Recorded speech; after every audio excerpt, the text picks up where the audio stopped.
सो बच्चों last class में हमने 123, 124 दो सेक्शन किए थे होपफुली, और साथ में मैंने आपको कुछ एग्जांपल दिए थे स्टडी मटेरियल के पढ़ने के लिए। आई होप सो आप लोगों ने पढ़े होंगे। तो एक बच्चा एग्जांपल नंबर 7 की कुछ बात कह रहा है, एक बार मैं ले लेता हूं। एग्जांपल नंबर 7 ये वाला, इसमें पहली कंडीशन क्लियर है आप सबको? जो पहले नंबर की कंडीशन है वो क्लियर है बच्चों सभी को? सेकेंड नंबर की कंडीशन में इन्होंने 10% निकाला पेड अप कैपिटल रिजर्व का, ठीक है। हाँ, तो आप इस पॉइंट की बात कर रहे हो, इस पॉइंट को कह रहे हो, इसको कह रहे हो, किसको कह रहे हो?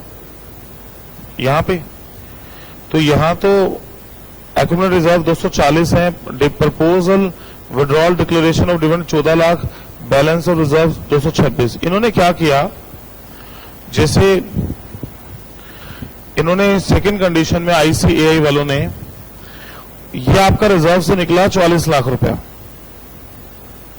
इसमें से इन्होंने लॉस क्या करा, सेट ऑफ किया, और बैलेंस बच गया 14 लाख रुपए क्या करने के लिए, देने के लिए। और वो 14 लाख रुपए इन्होंने क्या करा, एक तरह से निकाला रिजर्व से, ठीक है। हमने क्या किया था, जो मैंने एग्जांपल लिखवाया था आपको, वहां पे क्योंकि लॉस ज्यादा था और एपी में पैसे क्या थे, कम थे, तो हमने क्या करा, उतना ही विड्रॉ करा जितना हमें रिजर्व से निकालना था, जितना रेट था। इन्होंने क्या किया, पहले सेट ऑफ किया, उसके बाद देख रहे हैं। लेकिन हमारे केस में अगर हम उसको 12 लाख से भी सेट ऑफ करते, हमने 1141 से किया, तो भी आंसर वुड रिमेन क्या रहता, सेम रहता, ठीक है।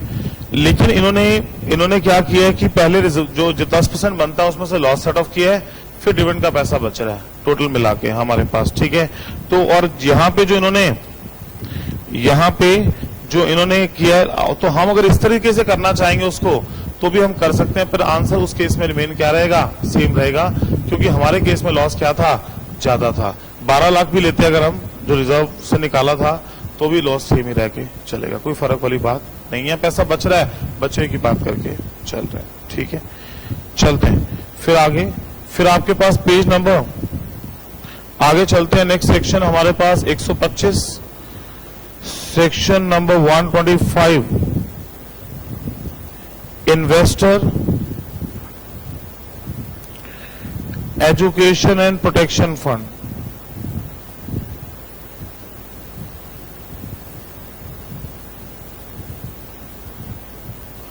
IEPF, investor education and protection fund,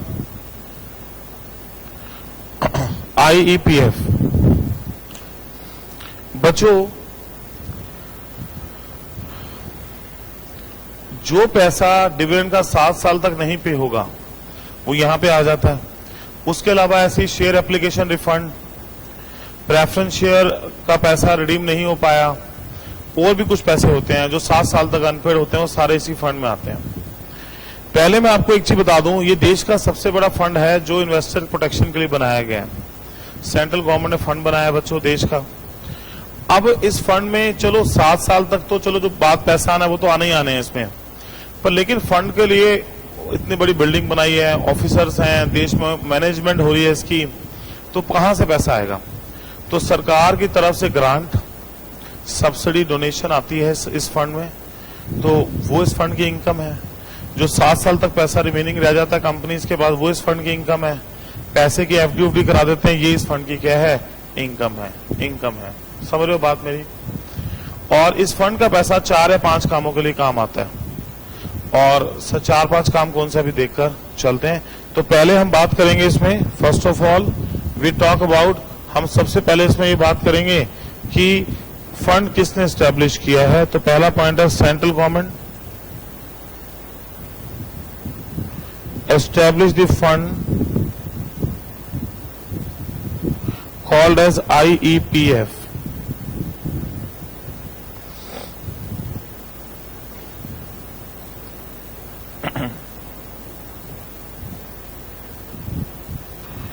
amount to be credited to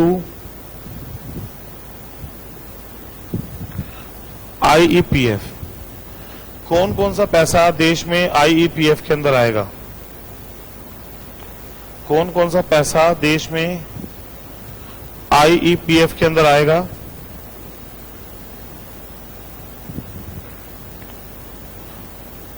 amount given by central government by way of grant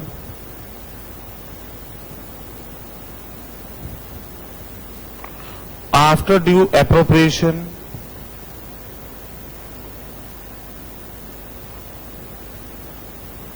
is made by Parliament.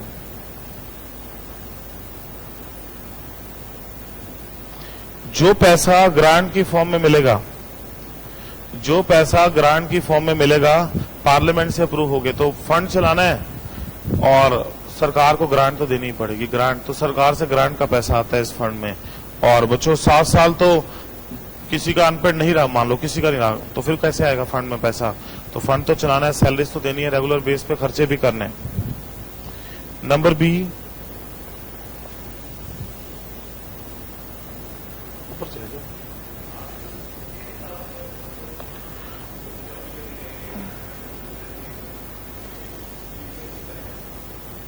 Donation given to fund by central government, state government companies or any other institution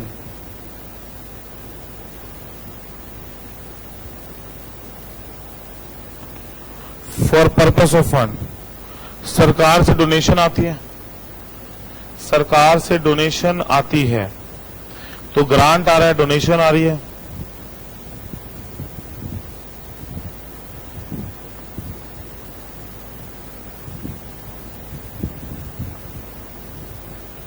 amount of unpaired dividend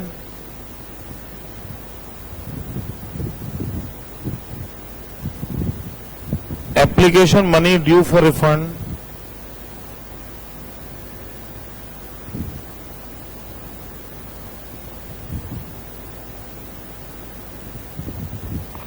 mature deposit with companies other than banks, जो company के पास public deposit की form में आता है। Matured debentures and interest accrued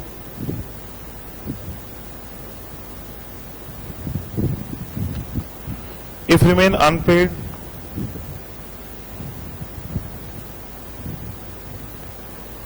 for 7 years or more।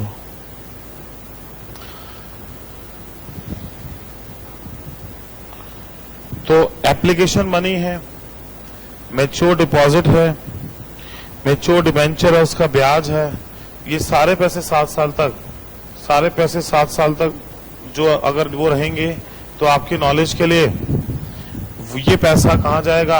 IEPF में जाएगा, IEPF में जाएगा।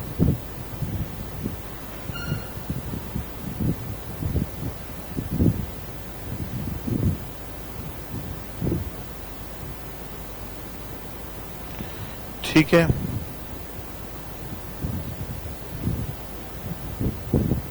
चलें आगे। तो 3 पैसे हो गए, ग्रांट हो गया, डोनेशन हो गया, और ये 3-4 पैसे जो 7 साल तक ड्यू रहेंगे।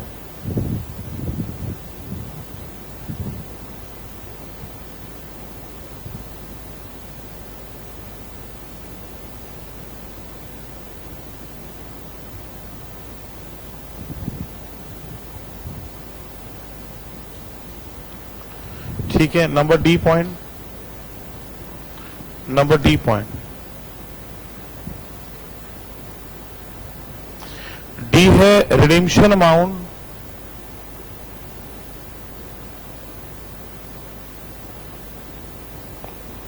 Of preference shares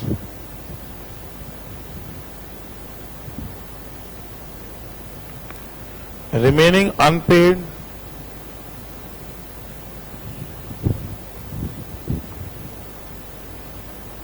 redemption amount of preference share remaining unpaid for 7 years or more। तो ऐसी प्रेफरेंस शेयर का redemption amount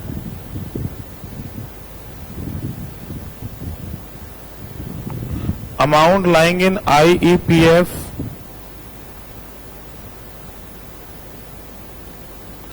of Companies Act 1956। बच्चों पहले IEPF कंपनीज एक्ट 1956 का होता था। जब नया लॉ बना 2013 का तो पुराना फंड क्या हो गया, अब खत्म हो गया, तो उसका पैसा यहाँ पे क्या हो गया, ट्रांसफर कर दिया गया। ठीक है ना।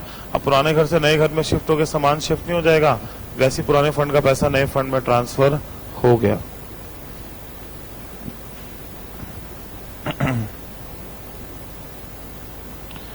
Amount of general reserve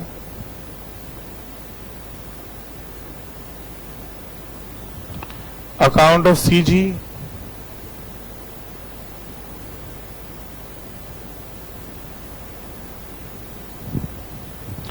which had been transferred to account under section 250A 5 of Companies Act 1956 as it stood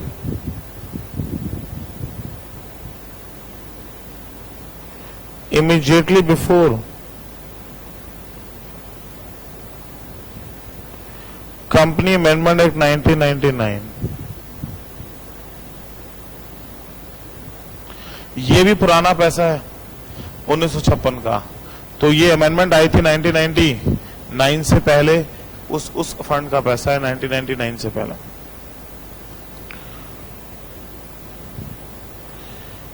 income from investment, जो पैसा इनके पास है उसको एफडी की फॉर्म में करा देते हैं ये लोग। जो पैसा इकट्ठा हो जाता है, खर्च नहीं होता, तो वहां से ब्याज की इनकम आ जाती है। और cell proceeds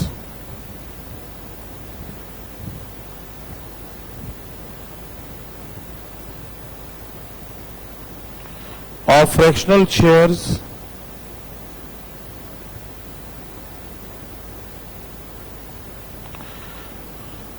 arising out of issue of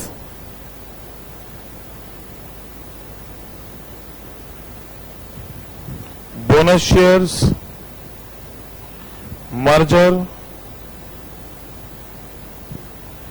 amalgamation for 7 years। Fractional share क्या होता है, जो पॉइंट में शेयर होते हैं, जैसे 2.33। अब 0.33 तो किसी को दिए नहीं जाते, ऐसे शेयर कंपनी के पास इकट्ठे होते रहते हैं, तो वो शेयर को सेल करने जो पैसा मिलता है वो भी इस फंड में ही जाता है, क्योंकि वो शेयर का शेयर कंपनी के पैसा नहीं है, वो फ्रैक्शनल में थे, वो इकट्ठे होकर 4, 5, 10 शेयर बन जाते हैं, कंपनी बेच के उसका पैसा इस फंड में ट्रांसफर करके चलती है सरकार के पास। तो ओएमआर में आ जाएगा इसमें से कौन सा अमाउंट आईईपीएफ में क्रेडिट होता है और कौन सा नहीं होता। इस तरह से ओएमआर क्वेश्चन आ सकता है। एक बार पढ़ लो आज तक, फिर आगे चलते हैं।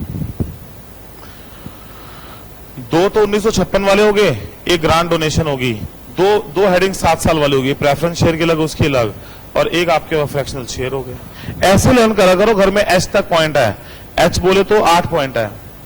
अगर ये ऐसे लर्न कर लोगे ना 8 पॉइंट, वहां क्या होता है, बच्चे 8 में से 5-6 उनको लर्न रहते हैं और 2-3 उसमें भी बना के लिख देते हैं, तो मार्क्स तो अपने आप कटने हैं।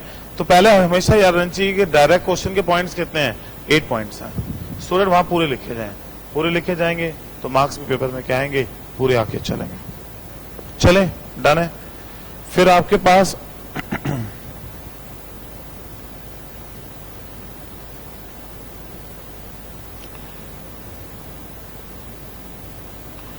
यूटिलाइजेशन ऑफ फंड, इस फंड का पैसा आप किस काम के लिए यूज करते हो, इस फंड का पैसा आप किस काम के लिए यूज करते हो।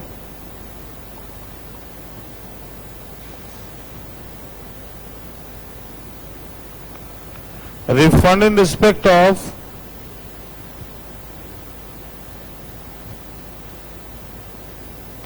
unclaimed dividend,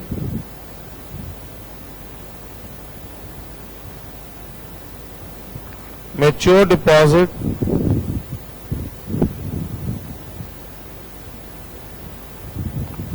mature debenture,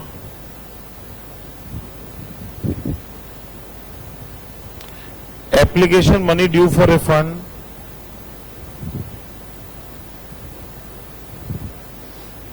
and interest thereon. ये पैसा रिफंड तो सरकार से आप क्लेम कर सकते हो, तो सरकार जिनका पैसा है वो शो कर देते हैं हमारा है, तो सरकार उनको रिफंड दे देगी। समझ आया पॉइंट? तो पैसा सरकार उनको रिफंड देने पे लगाएगी।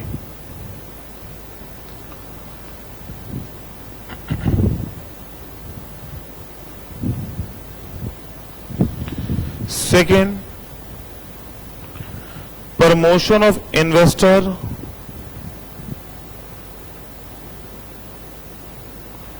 Education, awareness and protection. ये पैसा इन्वेस्टर की एजुकेशन, अवेयरनेस और प्रोटेक्शन के लिए खर्च किया जाएगा।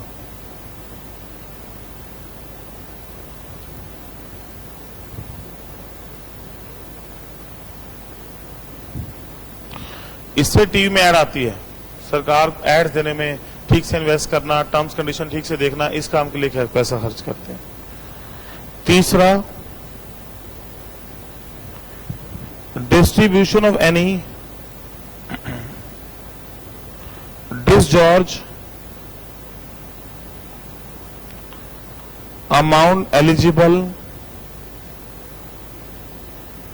And identifiable applicants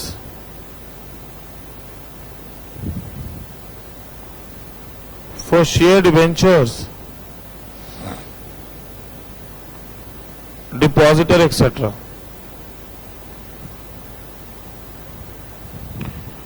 who have suffered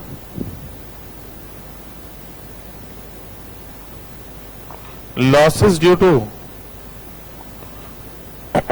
wrong actions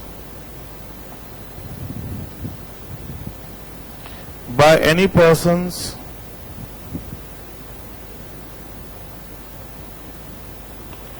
as per court order। जिसको लॉस हुआ है कोर्ट ऑर्डर की वजह से। सुनो बच्चों एक मिनट, जैसे ना कई बार क्या होता है, कोर्ट के गलत डिसीजन आता है किसी शेयर होल्डर के खिलाफ, और बाद में पता लगता है कि कोर्ट ने गलत डिसीजन देके उसको नुकसान पहुंचाया, लेकिन अब कुछ हो नहीं सकता, लॉ में कोई रेमेडी नहीं है, टाइम लिमिट नहीं है, उसका टाइम जा चुका है, you can not do anything, अफसोस के अलावा कोई ऑप्शन नहीं है। तो इस फंड से उन लोगों को पैसा दिया जाता है जिनको कोर्ट ऑर्डर से क्या हुआ है, नुकसान होकर चल देगा। Who have suffered loss due to wrong action by any person as per क्या कोर्ट ऑर्डर। तो वो डिसचार्ज अमाउंट जो एलिजिबल होता है, वो जितना उनको नुकसान हुआ है उतने पैसे की भरपाई इस फंड से की जाती है ऐसे लोगों को।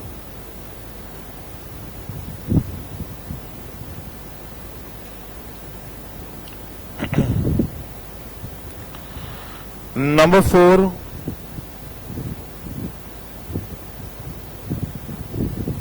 reimbursement of legal expenses incurred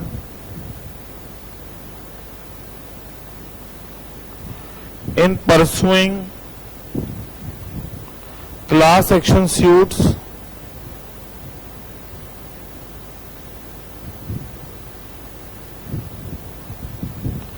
by members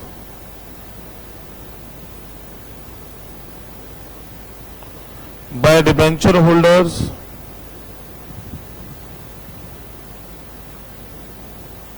or depositors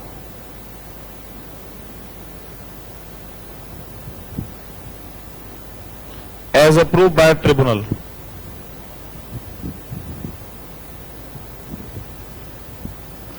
meaning समझते हैं अभी, एक बार लिख लो। Any other purpose incidental thereto, या कोई और इंसिडेंटल पर्पस।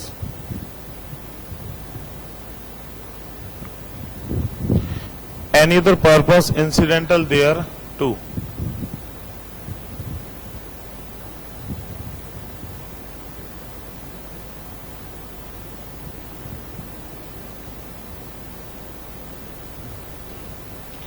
बच्चों मतलब समझो,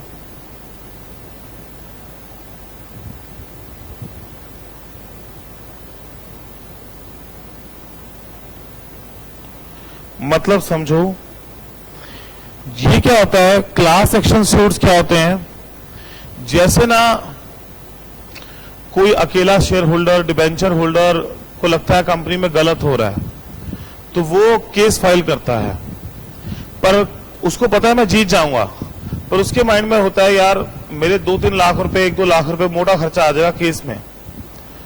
तो ऐसे लोगों को एनकरेज करने के लिए, कुछ गलत हो रहा है कंपनी में, शेयर होल्डर डिबेंचर, आप केस फाइल करो।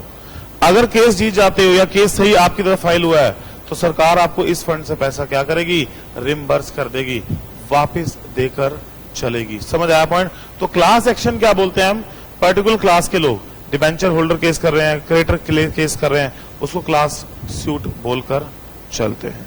पॉइंट समझ आया सभी को? फिर आपके पास तो इसके 5 पॉइंट हैं, 5वां तो ऐसा है किसी और काम के लिए जो सरकार आइडेंटिफाई करके चलेगी। समझ आया? तो एक रिफंड हो गया, अवेयरनेस, जिनको लॉस हुआ था वो, रिम्बर्समेंट ऑफ लीगल एक्सपेंसेस या other incidental purpose. Other points,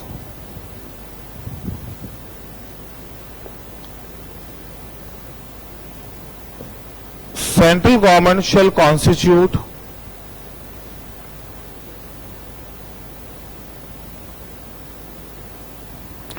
an authority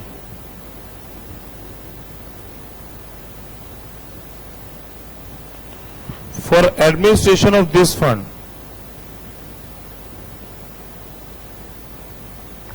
सरकार अथॉरिटी बनाएगी इस फंड के लिए।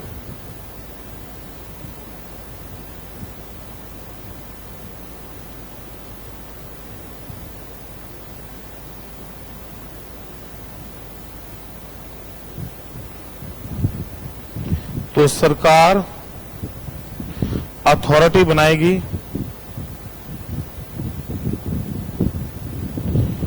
Authority shall consist of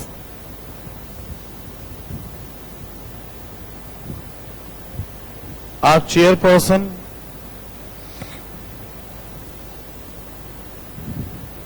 and such other members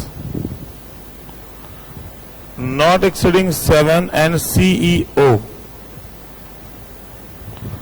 authority में चेयरमैन होगा, 7 से ऊपर मेंबर नहीं होंगे, और एक चीफ एग्जीक्यूटिव ऑफिसर होगा।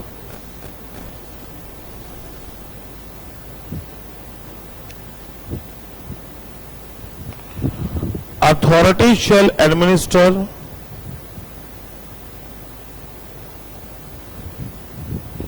the fund and maintain records of fund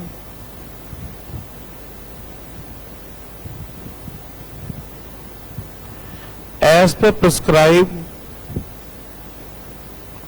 consultation with CAG of India। तो जितने भी खाते बनेंगे गवर्नमेंट डिपार्टमेंट के, तो CAG controller and auditor general of India के हिसाब से बनते हैं, चाहे वो पुलिस डिपार्टमेंट है, सेल टैक्स है, इनकम टैक्स है, CAG ऑफ इंडिया गाइड करता है कैसे आपको खाते बना के चलने हैं।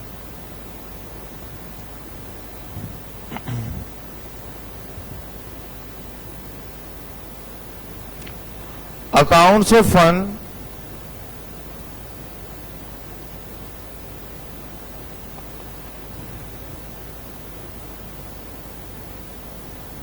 shall be audited by CAG of India। इसके जो खाते हैं ऑडिट कौन करेगा, CAG। जितने गवर्नमेंट डिपार्टमेंट है सबका ऑडिट CAG के कंट्रोल में ही है, controller auditor general of India. और authority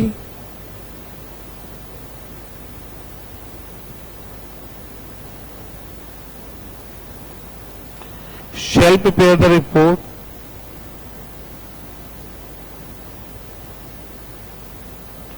providing full details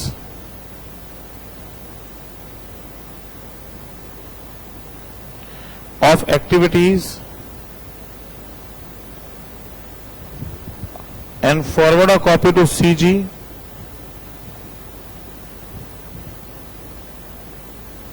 CG shall present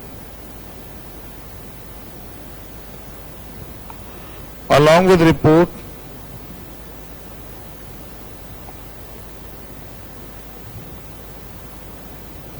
and accounts in Parliament। CG report के साथ और खातों के साथ पार्लियामेंट में शो करेगा।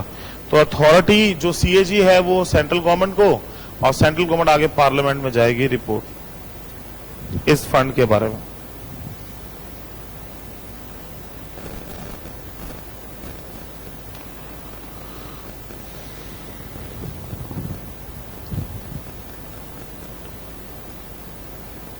ठीक है, डन। तो थ्योरी का क्वेश्चन, डायरेक्ट क्वेश्चन इसमें आएगा हमारे पास, और डायरेक्ट क्वेश्चन ही इससे बनता है, बिना डायरेक्ट क्वेश्चन के कुछ भी नहीं है इसमें हमारे पास।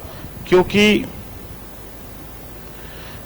बच्चों इसमें केस स्टडी होने के चांस कम है, डायरेक्ट आएगा कौन कौन सा अमाउंट इसमें आता है, यस का यूटिलाइजेशन कैसे होकर, 5 पॉइंट वो है, 8 पॉइंट वो है। अदर तो नॉलेज के लिए ओएमआर कोई बाय चांस आ जाए तो वैसे थ्योरी का कोई पॉइंट नहीं बनता अदर से। चले, डन है। फिर next section 126, right to dividend,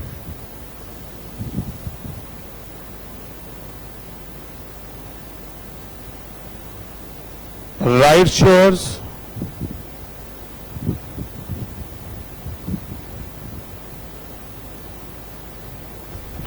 right to dividend, right shares,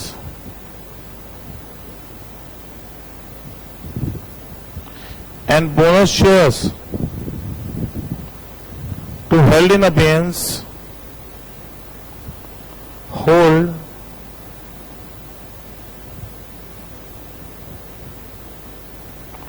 pending registration of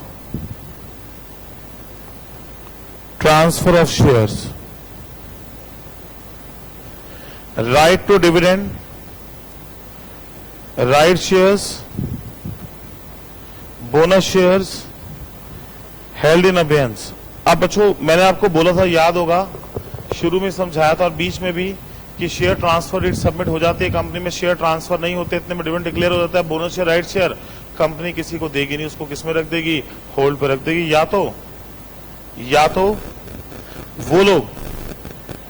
तो वो लोग जो हैं आपके नॉलेज के लिए लिख के दे दे रजिस्टर होल्डर के, ट्रांसफरी को देना है, बात अलग है। If transfer deed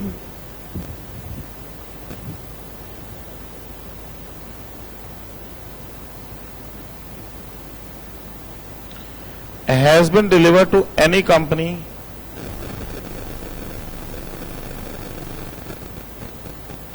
for registration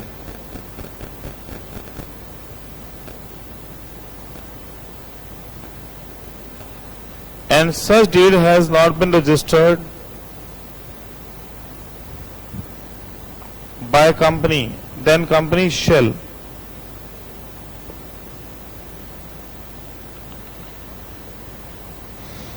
अगर ट्रांसफर डीड डिलीवर हुई है कंपनी को रजिस्ट्रेशन के लिए और डीड रजिस्टर्ड नहीं हुई तो क्या होगा,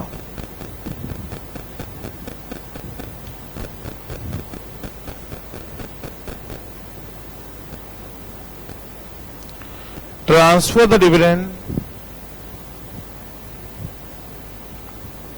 इन relation to such shares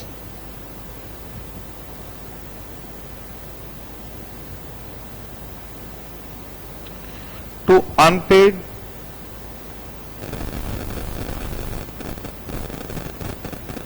dividend account। मतलब वो डिविडेंड किसी को नहीं देंगे, डिविडेंड किसी को नॉट टू पे unless company is authorised by registered holder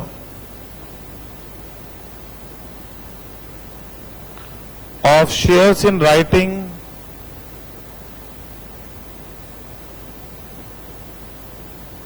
to pay dividend to transferee unless company को रजिस्टर होल्डर ने ऑथराइज किया हो।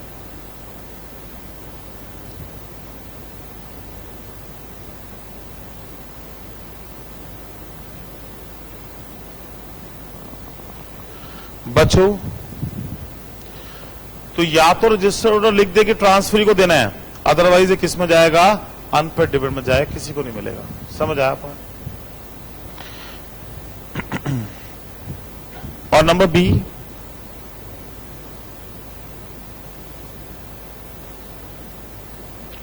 Keep in abeyance. अबेयंस का मतलब होल्ड पे रखना। In relation to such shares, in relation to such shares, any offer of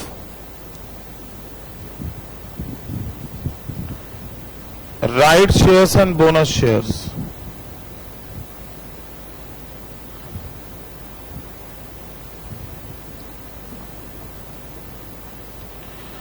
right shares and bonus shares,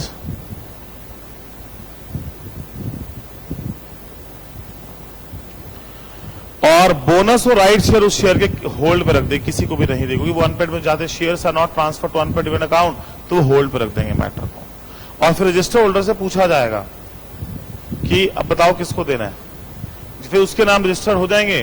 practically तो transferee को मिलना होता है, तभी होल्ड पे रखने का मकसद है, लेकिन उससे रिटर्न में एप्लीकेशन आएगी तभी देंगे। ऐसे वो केस कर देगा कोई भी हमारे ऊपर तो कंपनी बेवजह फंस जाएगी, इसलिए होल्ड पे रखने का राइट दिया है। Example, X is submitted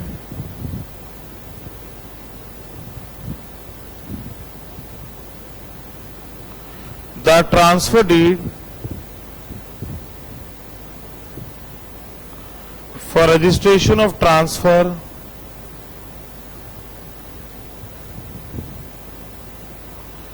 of shares in name of Y. Transfer is pending for registration, ये पेंडिंग है।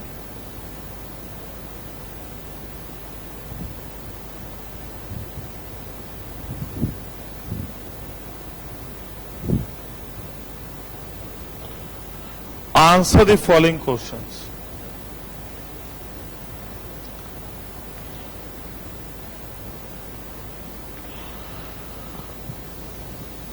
Answer the following questions. Law के स्कैनर हमारे पास आगे अपडेटेड आपको नेक्स्ट क्लास में दे देंगे, ठीक है। और क्वेश्चंस भी कर लें। आज मैंने 126 तक ही कराना है आपको, और 3-4 क्वेश्चन स्टडी के कराऊंगा और आपको होमवर्क दूंगा 3-4 क्वेश्चन का, तो रह जाएगा एक सेक्शन बस 127, ठीक है। बस 127 होते चैप्टर क्या हो जाएगा, ओवर हो जाएगा हमारा ये भी। तो number A,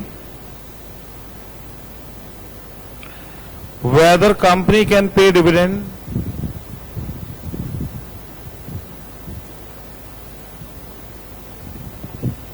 on such shares to X, बोले क्या कंपनी X को देगी डिविडेंड, बोले यस और नो, नो, होल्ड पर रखेगी। बच्चों समझ आएगा, किसी को नहीं मिलेगा डिविडेंड, एक तरह से अनपेड डिविडेंड में जाना है। अगर पे ही कर देते फिर अनपेड में क्यों जाकर चलता। हाँ, ट्रांसफर डेट ना आ गई होती कंपनी में, फिर तो एक्स को ही मिलता, नेचुरल बात है।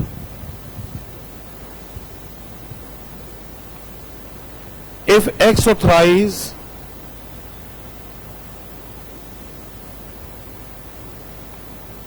The company for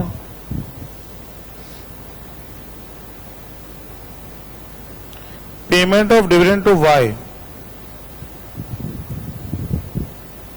in writing, X ने बोल दिया वाई को, अब कंपनी देती वाई को, बोली यस और नो, यस, अब कंपनी शैल पे टू क्या, वाई, या तो लिख के दे ट्रांसफरी को देना है।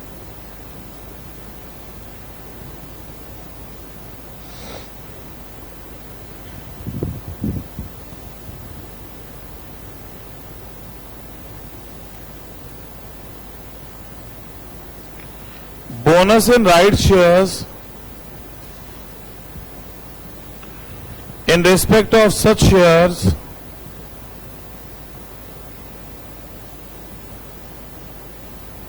keep in abeyance,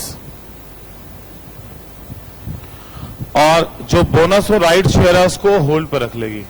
तो देगी बोले किसी को यस और नो, नो, वो अनपेड में नहीं जाएंगे, अबेयंस वर्ड है वहां, होल्ड पर रख दी जाए, कुछ नहीं होगा।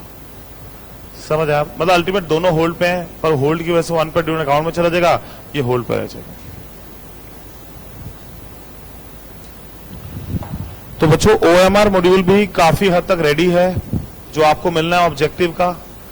क्वेश्चंस के लिए हमने हर पॉइंट के लिए क्वेश्चन बनाया है, स्टडी के क्वेश्चन और उसके अंदर में दुनिया भर के क्वेश्चन, दुनिया भर हर सेक्शन पे क्वेश्चन ही क्वेश्चन है। मतलब अभी के नहीं, उसमें 20 अटेम्प्ट से ज्यादा के क्वेश्चन है और पेपर में कंफर्म क्वेश्चन है डिविडेंड का। हर चैप्टर से क्वेश्चन, मतलब हर बार क्वेश्चन आ रहा है डिविडेंड का, तो क्वेश्चंस काफी मिलेंगे हमारे पास। तो मई 18 से सिलेबस में आया है और उससे पहले CA फाइनल के कवर है उसके अंदर, स्कैनर के अंदर। तो मई 18 से आप देख लो, अब तक हमारे पास जो जुलाई 21 तक के पेपर्स उसके अंदर हैं और एक अटेम्प्ट कोरोना की वजह से नहीं हुआ तो उसको छोड़ दो। और क्वेश्चंस काफी हैं, क्वेश्चन की कोई कमी नहीं है। डन है? पॉइंट क्लियर है? सेक्शन क्लियर है? चलो अब बैक क्वेश्चंस आपको अभी कराने का, और ये सब भी एग्जाम के क्वेश्चन है हमारे पास जो बैक क्वेश्चंस हैं। चलिए क्वेश्चन नंबर 2 बैक का। अच्छा, अभी मैं क्या है स्टडी मटेरियल की टिक मार्किंग में साथ साथ अब कर रहा हूं, जो क्वेश्चन अलग से हैं और वो मैं अभी आपको बता रहा हूं कि कौन से, बाकी सब एग्जाम्पल में कवर है, अलग से कुछ भी नहीं है। तो क्वेश्चन नंबर 2 जिसे मैंने टिक मार्क कर दिया है, तो मतलब ये आपने पढ़ना है। बाकी अभी तो पढ़ने सारे ही हैं, ये मैं टिक मार्किंग इसलिए करा रहा हूं, कल को रिवीजन करोगे तो बस यही क्वेश्चन देख लेना। मतलब जो क्वेश्चन ऑलरेडी मॉड्यूल में सेम लिखा हुआ है, हमने कॉपी में सेम लिखा है, स्कैनर में भी सेम है, वो बार बार रिप्लिकेट करने की जरूरत नहीं है। Board of director of future fashion limited, ये पेज नंबर 8.28 पे है। In meeting recommended a dividend on equity share capital but later approved by shareholder in AGM. Director in other meeting passed a resolution for diverting total dividend to be paid to shareholder for purchase of certain asset in the name of company. As a result, dividend was paid to shareholder after 45 days. और dividend 45 दिन के बाद दिया जाएगा। तो आपको बताना है वॉल्यूशन है कि नहीं है। बोलिए कितने दिन में पे करना होता है बच्चों? 30 दिन। और कंसिक्वेंस क्या होंगे? तो हमें पता है 30 दिन में पे करना, नहीं तो अनपेड में जाएगा।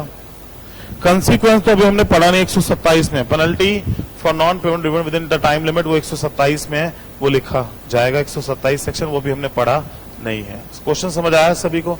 डन है? फिर आपके पास third question, board of director of tractor limited propose to declare dividend at the 20% despite the fact company ने रीपेमेंट ऑफ पब्लिक डिपॉजिट का डिफॉल्ट किया है। तो डिफॉल्टर्स क्या दे पाएंगे डिविडेंड? बोलिए यस और नो। जिसने पब्लिक डिपॉजिट का डिफॉल्ट किया क्या वो डिविडेंड दे पाएगा? नो। तो बच्चों बिल्कुल भी नहीं दे पाएगा। हम ऑलरेडी पढ़ चुके हैं, नॉन प्रॉफिट कंपनी भी डिविडेंड नहीं दे सकती और ना ही ये देके। तो टिक नहीं लगाया, सिमिलर क्वेश्चन हमने लिखा हुआ एग्जाम्पल में, ठीक है। ये भी 127 पे बहुत क्वेश्चन आते हैं, तभी रोक दिया मैंने कहा बाकी एक बार पढ़ लें। और आसान है बच्चों, 15 मिनट का सेक्शन है सिर्फ 127, ठीक है। अल्फा हर्बल सेक्शन 8 की कंपनी है, डिक्लेयर डिविडेंड किया AGM में। चोपड़ा के पास 800 शेयर है, क्या बताओ? बोली कि नॉन प्रॉफिट कंपनी डिविडेंड दे सकती है? बोली यस और नो? नो। प्रोहिबिशन लगा 123(6) में, तो बिल्कुल इनवैलिड है, कंपनी नहीं देकर चल सकती। देखो इन्होंने भी पहले लॉ लिखा है, ये लॉ है, और ये कंक्लूजन लिखा है, बस लॉ और क्या कंक्लूजन, वो मैं आपको टेस्ट में सिखा दूंगा लिखना।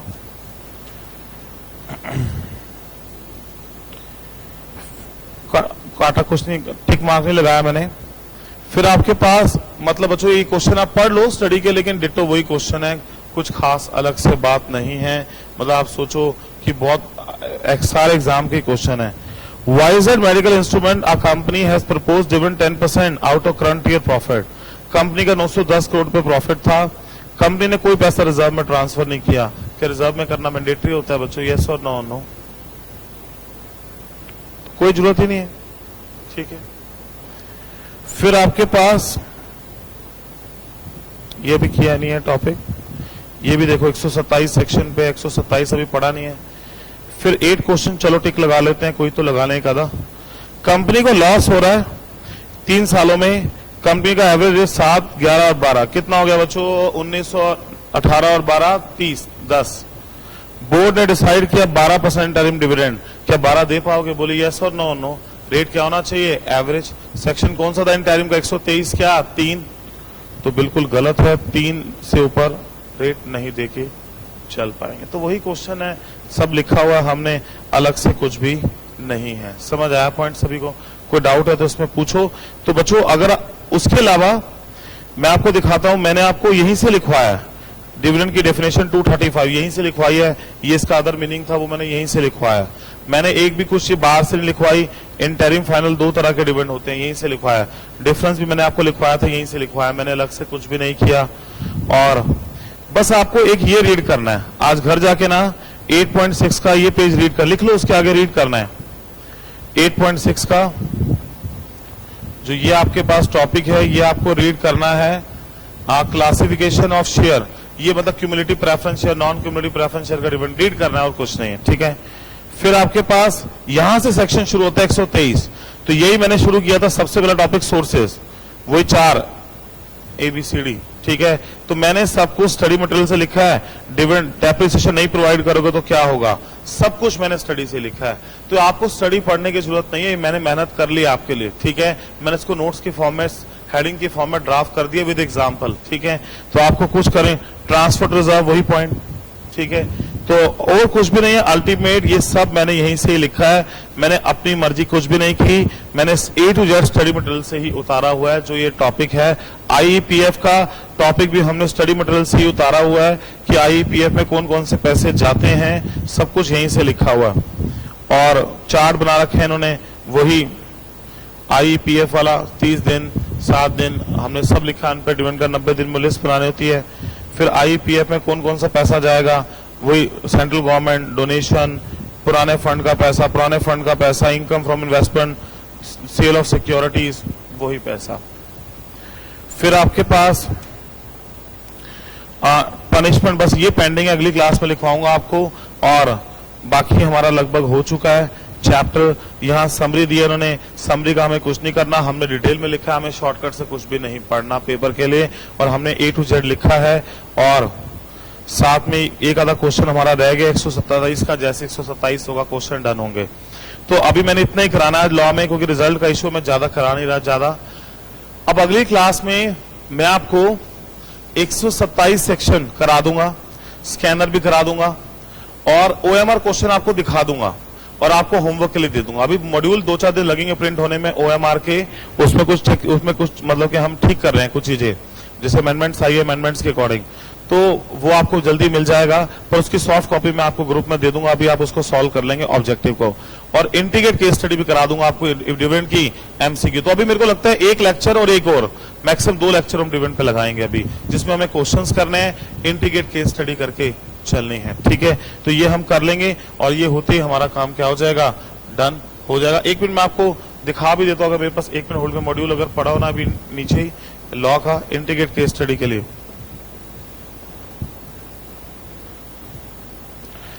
अभी इंस्टीट्यूट ये नई बुकलेट देगा, ये वाली बुकलेट अभी नई आई नहीं है। तो ये है, ये CA के इंस्टीट्यूट की MCQ की बुकलेट है, इसमें क्वेश्चन MCQ के सिर्फ। और पहले तो बिल्कुल नहीं आती थी, अब 30 से केस स्टडीज हैं और 100-200 क्वेश्चन है ऑब्जेक्टिव वाले।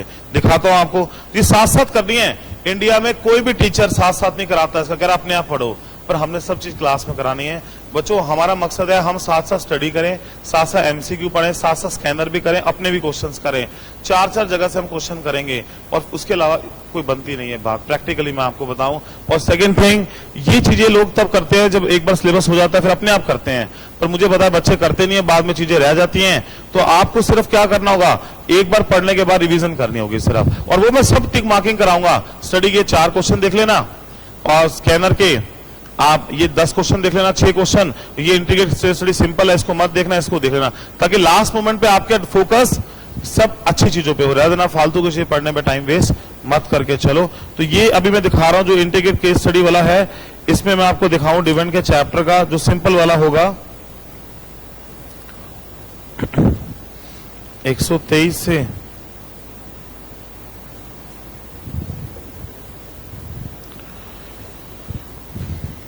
ये देखो, कौन कह रहा है मुश्किल है, लो जी, ये पुरानी अभी नई वाली बुकलेट साइट पे नहीं आई इंस्टीट्यूट की, और ये आपको इंस्टीट्यूट घर पे नहीं भेजेगा, ये आपको खुद प्रिंट निकालनी होगी। मतलब वैसे CA का इंस्टीट्यूट सारी बुक्स आपके घर पे देगा, पर इंटीग्रेट केस स्टडी की पिछली बार तो नहीं दी थी उन्होंने बुकलेट, बच्चों को अपने आप निकालो साइट से। तो अभी जो पुराने वाली मेरे पास है मैं उसी को, अमेंडमेंट आ जाती है, पर डिविडेंड में एक ही अमेंडमेंट आई है, वो मैंने आपको पेनल्टी में बता दी थी, जो अनपेड डिविडेंड के अंदर है, उसका कोई क्वेश्चन है भी नहीं। बताओ पेज 18 पे डिविडेंड कितने दिन में पे होना चाहिए बच्चों, बताओ, कोई मुश्किल है? Which of the following is not credited to IEPF? Amount in unpaid dividend account of company, amount of mature deposit, profit on sale of asset और मैच्योर डिबेंचर। कौन सा पैसा IEPF में नहीं जाता, बोले? प्रॉफिट ऑन सेल ऑफ क्या? Asset. Amount to be transfer to reserve, reserve में ट्रांसफर करने का जो अमाउंट है कितना होता है? 5, 7.5, 10 के डिस्क्रिप्शन ऑफ कंपनी। समझ आई बात? मुश्किल है कोई मुश्किल नहीं। तो ये 50th क्वेश्चन आपके लिए होगा, या आपके लिए होमवर्क है। साइट पे जो लिंक भेजा उसमें MCQ स्टडी है, वो आप कर सकते हो, देखते ही सॉल्व हो जाएगा, कोई लंबी चौड़ी बात नहीं है आपकी नॉलेज के लिए। चलो ये देखो, ये 1 नंबर का, director of silver tongue solution limited propose dividend 18%, same was approved in AGM। Director declare dividend, mister Jagan was the holder of these share but transferred the share to Rajiv on 8 August. Rajiv sent the shares together with instrument to the company for registration on 25 September. Registration is pending with respect. क्या होगा? अब बोले company dividend देगी या hold पे रख देगी? बोले कहां जाएगा पैसा? Unpaid dividend account. लॉ पता है ना आपको, अभी यही तो कराया मैंने आपको। ऑप्शन बताओ, पैसा कहां जाएगा? Unpaid dividend account. समझ आया? यही तो मैंने एग्जांपल लिखवाया आपको X और Y के नाम से, ठीक है? अच्छा ये बताओ, board of director of G price pharmaceutical limited are contemplating to declare interim dividend the last week of July 18, but company incurred loss. Average rate दे रखा है 9, 12, 5 सालों का, हमें तो पिछले कितना चाहिए? 3 सालों का। कंपनी कितना दे पाएगी मैक्सिमम? तो अगर ये पिछले 5 सालों का, हम तो 3 का ले लें, 17 का, 16 का, 15 का, 10, 11 और 12, कितना हो गया?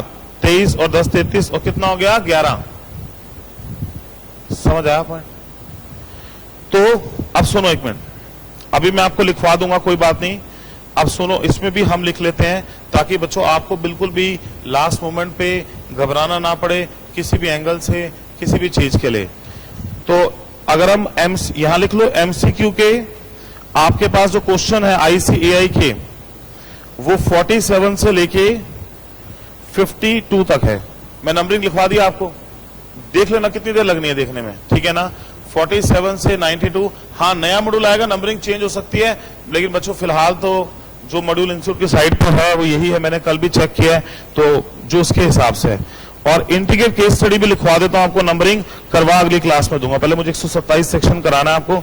ये देखो, ये इन्होंने इंटीग्रेट केस स्टडी ऐसे दिया, केस सिनेरियोस के नाम से, और इतनी आसान है बच्चों। तरीका मैं बताऊंगा, मैंने सारी कराई है पिछले बैच में भी, इस बैच में भी, और मैंने साथ साथ करानी है, मुझे कुछ पेंडिंग नहीं रखना। मेरा मकसद यह है जिस दिन मैं बैच खत्म करूँ ना, मेरी तरफ से सारा काम खत्म हो accept amendment class.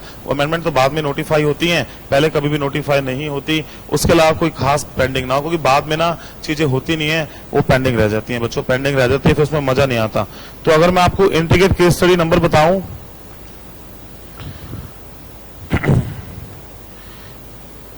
Integrate case study करवाऊंगा मैं ही अगली क्लास में।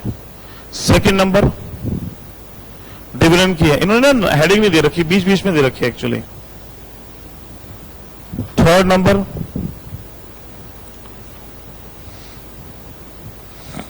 फोर्थ नंबर डिविडेंड के ऊपर।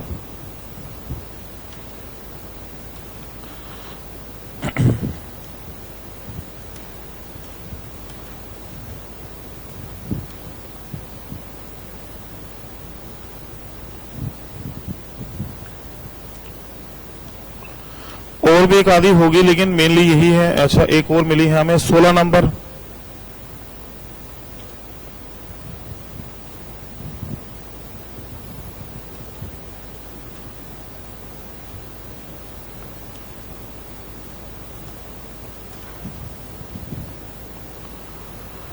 बाईस नंबर लिखोगे तो आपको याद रहेगा, ये नंबरिंग है, फिर बाद में ना रह जाती हैं। फिर 23 नंबर देख लो, इंटीग्रेट केस स्टडी कितनी देर के डिविडेंड, तो मतलब लगता है पेपर में आने के लायक क्वेश्चन है। If you talk about the dividend integrate case study में 6 नंबर की आनी है आपको, 5 या 6 नंबर की, 2 आएंगी पेपर में कंपनी लॉस है या टोटल लॉस है, जो भी। चलो बाकी एक आधी और होगी, तो हमें ये 5-6 इंटीग्रेट केस स्टडी मिल गई है। तो परसों जब चैप्टर करेंगे उसके बाद मैं क्लास में आपको इंटीग्रेट केस स्टडी भी करा दूंगा। और आप कहोगे सर इतनी आसान, मतलब जो ऊपर दे रखा है वो तो धोखा है। जो हमने, आप देखना आधे क्वेश्चन तो पढ़ने के बेस पे क्या हो जाएंगे, सॉल्व हो जाएंगे। तरीका मैं बताऊंगा सॉल्व कैसे करने है आपको, ठीक है। तो ये सारा मटेरियल हम करेंगे, लेकिन मटेरियल बहुत ज्यादा है। तो हम लोग जब टिक मार्किंग कर लेंगे ना, तो उससे हमें आसानी होगी। अब स्टडी के क्वेश्चन, बैक क्वेश्चन सारे वही हैं जो हमने एग्जाम्पल फॉर्म में लिखे, अलग से कुछ नहीं है। स्कैनर में भी डुप्लीकेसी होगी क्वेश्चंस की, ठीक है। कोई डाउट है प्लीज पूछिए। हाँ जी बच्चों, कोई डाउट है तो पूछिए। डन है, समझ आया पॉइंट? चलिए बस इतना ही करते हैं, फिर नेक्स्ट क्लास में इसको पूरा करेंगे बच्चों।